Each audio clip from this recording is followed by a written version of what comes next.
হয়, ইতিমধ্যে আজি গোলাঘাটত দেখা গৈছে যে সমগ্ৰ গোলাঘাটত এক বৃহত্তৰ প্ৰতিবাদ উত্তাল কৰিছে চাহ শ্ৰমিক ভূমি অধিকাৰ সন্মিলন অসমৰ দ্বাৰা। চাহ বাগিচাৰ যি শ্ৰমিকসকলক ইতিমধ্যে ভূমি পট্টা প্ৰদান কৰা নাই, তাক লৈ গোলাঘাট জিলাৰ উপায়ুক্ত কাৰ্যালয়লৈ এটা বৃহৎ ৰেলী ইতিমধ্যে আগবাঢ়ি যোৱা দেখিবলৈ পাইছোঁ। মোৰ ভিডিঅ' জাৰ্নেলিষ্টক সমগ্ৰ দৃশ্যটো এবাৰ দেখুৱাই দিবৰ কাৰণে অনুৰোধ জনাইছোঁ।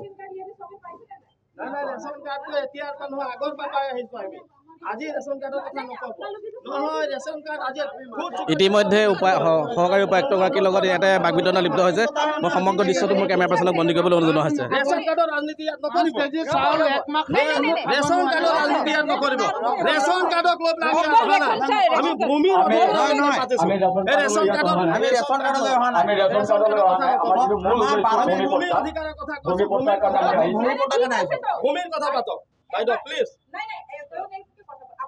ৰেচন কাৰ্ডৰ কথা কি কয় আপুনি ভুল কথা কিয় কৈছে?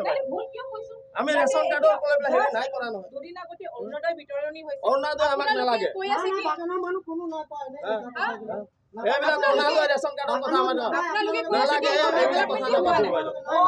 আমাৰ ওপৰত ইমান হেঁচা কেলে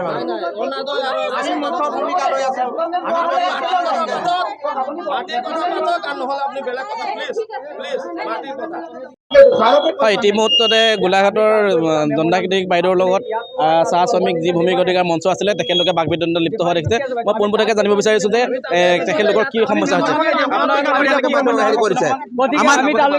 নাই, আমি দেখিছো প্ৰশাসনে আমাক বাধা কৰিছে।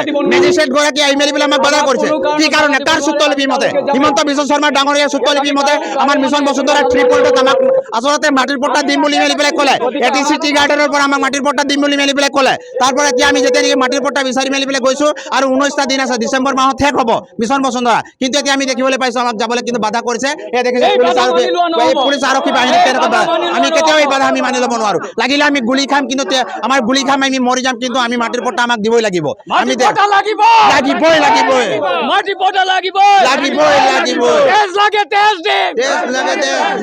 পট্টা এৰি নিদিওঁ। শ্ৰমিকক মাটি পট্টা লাগিবই। ইনকলাব জিন্দাবাদ। এই জুই জ্বলিছে, সংগ্ৰাম চলিছে। চাহ মজদুৰ ইনকলাব জিন্দাবাদ। মাটি পট্টা লাগিবই। তেজ মাটি হয়, ইতিমধ্যে দেখিবলৈ গৈছে বৃহৎ উত্তাল ইতিমধ্যে হৈছে। আমাৰ যি প্ৰতিবাদী দল আছে এই দল ইতিমধ্যে আগবাঢ়ি অহা দেখা পাইছোঁ। বাধা প্ৰয়োগ কৰা গম পাইছে আপোনালোকে। বৃহত্তৰ চাহ শ্ৰমিকৰ মাটিৰ স্বাৰ্থত, ভূমিৰ অধিকাৰৰ স্বাৰ্থত আজি ভূমি অধিকাৰ সমিতি মেমৰেণ্ডাম এখন প্ৰস্তুত কৰিছে আৰু তেওঁলোকে দিবলৈ আহিছিল, কিন্তু হঠাৎ বাধাৰ সন্মুখীন হ'বলগীয়া হৈছে। আৰু আপোনালোকে জানে 75 ইয়াৰ্ছ হ'ল বিভিন্ন প্ৰান্তৰ পৰা চাহ শ্ৰমিকে আহি অসমত বসবাস কৰা চাহ শ্ৰমিক লাইন কোৱাৰ্টাৰ, বাগান চাহ বাগিচাবিলাকত থকা কোৱাৰ্টাৰত আজি পৰ্যন্ত কিন্তু কোনো চৰকাৰ আহিছে, চৰকাৰ গৈছে, কিন্তু চাহ শ্ৰমিকৰ কিন্তু আজিলৈকে এই লেণ্ডলেছ মানুহবিলাকক, এই ভূমিহীন মানুহবিলাকক কিন্তু আজিলৈকে মাটিৰ পট্টা দিবৰ কাৰণে সক্ষম হোৱা নাই। আমি বাৰম্বাৰ মুখ্যমন্ত্ৰী ডাঙৰীয়াক অনুৰোধ কৰি আছোঁ, বাৰম্বাৰ আমি কৈ আছোঁ যে মাটিৰ পট্টা চাহ শ্ৰমিকৰ কাৰণে দিয়ক, কিন্তু বসুন্ধৰা 1, 2, 3, 4 এনেকৈ আহি আছে, কিন্তু বসুন্ধৰা আহিছে, চাহ শ্ৰমিকৰ মাটিৰ অধিকাৰ কিন্তু আজিলৈকে আইন এমেণ্ডমেণ্টো কৰিব পৰা নাই। যোগেন মোহন ডাঙৰীয়া আমি ৰেভিনিউ মিনিষ্টাৰক অনুৰোধ কৰিছিলোঁ, তেওঁ কৈছিলে যে আমি আইন এমেণ্ডমেণ্ট কৰি হ'লেও আপোনালোকৰ চাহ শ্ৰমিকক মাটিৰ পট্টা দিয়া হ'ব, কিন্তু আজি কথাতে থাকি গ'ল। চৰকাৰ কালি 26ত যাবলগীয়া হৈছে আৰু চাহ শ্ৰমিকক অকল ভোট বেংক হিচাপে ব্যৱহাৰ কৰিবৰ কাৰণে আমি দেখি পাইছোঁ। আৰু ৰূপেশ গোৱালাৰ বিষয়ে মই অভিযোগ আনিছোঁ। এই কথাটো হয়তো যে আমাৰ গোৱালা মানুহ উৰিয়াও আছে আৰু গোৱালা মানুহ কৃষ্ণ গোৱালাও আছে। আৰু তেখেত যিটো গোৱালা হয়, মোৰ বিহাৰী মানুহ প্ৰতি শ্ৰদ্ধা আছে, কিন্তু তেখেত আমাৰ চাহ জনগোষ্ঠীৰ কিন্তু গোৱালা নহয়। আমি ধিক্কাৰ জনাইছোঁ, অতি শীঘ্ৰে তেখেতক যেনেকৈ সম্প্ৰসাৰণ কৰক, তেখেতক তাৰ পৰা বদলি কৰি মেলি পেলাই আমাৰ চাহ জনগোষ্ঠীৰ মানুহক কিন্তু অতি শীঘ্ৰে তেখেতক মন্ত্ৰিত্ব, আমাৰ চাহ জনগোষ্ঠীৰ মন্ত্ৰিত্ব পদ কিন্তু লেবাৰ মিনিষ্টাৰ পদ দিবৰ কাৰণে আমি দাবী জনাইছোঁ। আৰু যদি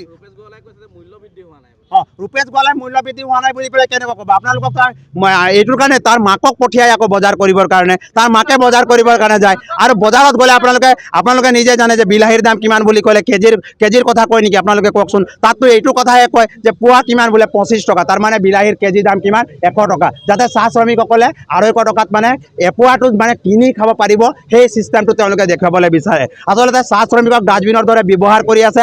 আৰু সস্তীয়া ভোটাৰ আমাক বনাইছে, সদায় 250 টকা টকাত ব্যৱহাৰ কৰিছে। আপুনি কেৰেলাত যাওক 450 টকা পাব, তামিলনাডুত যাওক 450 টকা পাব, শ্ৰীলংকাত যাওক, আপুনি দাৰ্জিলিঙত যাওক তাতকৈ 500 টকাৰ ওচৰা-ওচৰি পাব। কিন্তু আটাইতকৈ বেছি পৰিশ্ৰম আৰু কষ্ট কৰা মানুহ আমাৰ চাহ শ্ৰমিক লোকসকল আছে। তেওঁলোকে পাইছে কিমান? মাত্ৰ পাইছে তেওঁলোকে 250 টকা। আৰু এইখন চৰকাৰে প্ৰতিশ্ৰুতি কি দিছিলে? 351 টকা দিম বুলি কৈছিলে। দিলে নে ৰাইজ? 351 টকা নিদিলে। শ্ৰমিক আইনখন সংশোধন কৰিম কৈছিলে, কৰিলে নে ৰাইজ? কৰিলে নে? আৰু তেওঁলোকে কি কৈছিলে? জনজাতিকৰণ দিম বুলি মিলি পেলাই কৈছিলে। এই কথাটো কৰিলে নে? নকৰিলে। কিন্তু এটা কথাত আমি স্পষ্ট, অখিল গগৈ ডাঙৰীয়াক এটা কথাত আমি আজি ধন্যবাদ দিছোঁ, আমি কিন্তু কোনো ৰাজনৈতিকৰণ কৰা নাই। তেখেতে কৈছিলে যে দ্ৰৌপদী মুৰ্মু কাঠৰ মূৰা বুলি। আজি চাহ শ্ৰমিক ৰাইজে আমি উঠাই লৈছোঁ আৰু অখিল গগৈৰ কথাত আমি সমৰ্থন জনাইছোঁ। একচুৱেলি কিন্তু হয়তোতে কিন্তু তেখেত কাঠৰ মূৰা হয়। সেইকাৰণে প্ৰধানমন্ত্ৰীৰ লগতো অসমৰ মুখ্যমন্ত্ৰীৰ লগতো আমাৰ চাহ জনগোষ্ঠীয় মানুহ হৈ মেলি পেলাই কিন্তু আমাক জনজাতিকৰণো দিব নোৱাৰালে আৰু আমাক কিন্তু 351 টকা মজুৰিও দিব নোৱাৰালে আৰু আমাক কিন্তু আমাৰ শ্ৰমিক আইনখনো সংশোধন কৰিব নোৱাৰিলে। তাৰ কাৰণে আমি ধিক্কাৰ জনাইছোঁ। আজিলৈকে আমি কিন্তু কোনো চাহ শ্ৰমিকে ৰাষ্ট্ৰপতিক কিন্তু আমি সমালোচনা কৰা নাই। আজি কিন্তু সমালোচনা কৰিবলৈ আমি বাধ্যত পৰিছোঁ, কাৰণ আমি দুখত আছোঁ। আমাক আজি দুখ প্ৰকাশ লাগিছে। আৰু দেখিবলৈ পাইছোঁ যে গোলাঘাট প্ৰশাসনৰ এগৰাকী মেজিষ্ট্ৰেট তেখেতে আহি মেলি পেলাই আমাক বাধা প্ৰয়োগ কৰিছে। তেওঁলোকে কৈছে যে অৰুণোদয়, আৰে তেওঁলোকৰ কৰ্তব্যত নপৰে নেকি? তেওঁলোকে কৈছে ৰাস্তাৰ কথা, ৰাস্তা কি তেওঁলোকৰ কৰ্তব্যত নপৰে নেকি? তেওঁলোকে কি কৰিব? আকাশৰ ওপৰত কি ৰাস্তা বনাব নেকি? তেওঁলোকে কি সেইটোৰ কাৰণে আহিছে নেকি? তেওঁলোকৰ যে মূল্য বৃদ্ধি হৈছে, MLA বিলাকৰ, মুখ্যমন্ত্ৰীৰ সকলো মূল্য বৃদ্ধি হৈছে, চাহ শ্ৰমিকৰ কিয় মূল্য বৃদ্ধি? তেওঁলোকৰ কিয় আচলতে তেওঁলোকে যে বেছি ভাড়া পাইছে, তেওঁলোকৰ যে দৰমহা বৃদ্ধি হৈছে আৰু আমাৰ যে আচলতে দৰমহা যে বৃদ্ধি হোৱা নাই, এই কথাটো তেওঁলোকে স্পষ্টকৰণ কৰকচোন। আমি দেখিবলৈ পাইছোঁ মাহে মাহে মন্ত্ৰী MLA বিলাকৰ তেওঁলোকৰ দৰমহা বৃদ্ধিটো হৈ আছে। ধৰা 1ৰ পৰা 2 গুচি গ'ল, 3 গুচি গ'ল। নিজে মুখ্যমন্ত্ৰী মহোদয়ে আচলতে এই কথাটো স্পষ্ট কৰিছিলে যে ATC টি গাৰ্ডেনৰ পৰা আপোনালোকক মাটিৰ পট্টা দিয়া হ'ব আৰু মাটিৰ পট্টা আপোনালোকে পাব বুলি মেলি পেলাই কেবিনেটত তেওঁলোকে সিদ্ধান্ত গ্ৰহণ কৰিছিলে। কিন্তু এতিয়া ডিচেম্বৰ মাহৰ 30 তাৰিখলৈকে শেষ দিন, আজিলৈকে কিন্তু আমাক অন্তৰ্ভুক্ত কৰা নহ'ল। আৰু আমি দেখিবলৈ পাইছোঁ এতিয়া মেজিষ্ট্ৰেট গৰাকী আহি মেলি পেলাই আমাক ইয়াত বাধা প্ৰয়োগ কৰিছে যে আপোনালোকে মাটিৰ পট্টা ইয়াত বিচাৰিব নোৱাৰে বুলি মেলি পেলাই। গতিকে এইটো কোনটো যুক্তিৰ কথা?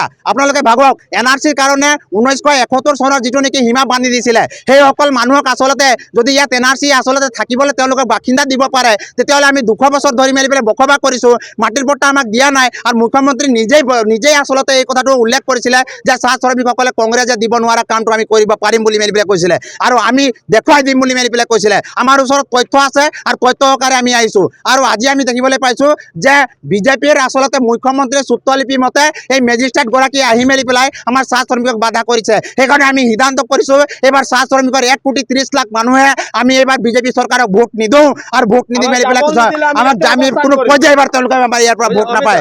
আৰু আমাক কিন্তু আৰু যদি আমাক ইয়াৰ পৰা যাব নিদিয়ে আমি গুলি খাবলৈ ৰাজি আছোঁ। যদি আমাক যাব নিদিয়ে কিন্তু তেওঁলোকে আমাক গুলিয়াই পেলাই মাৰিব লাগিব, কিন্তু তথাপিও কিন্তু আমাক মাটিৰ পট্টা দিব লাগিব। এই কথা যদি চৰকাৰে যদি মানি নলয়, তেতিয়াহ'লে কিন্তু সমগ্ৰ অসম কিন্তু জ্বলিব। এই কথাটোৱে আমি কিন্তু স্পষ্ট ভাষাৰে আপোনালোকক আমি জনাই দিছোঁ।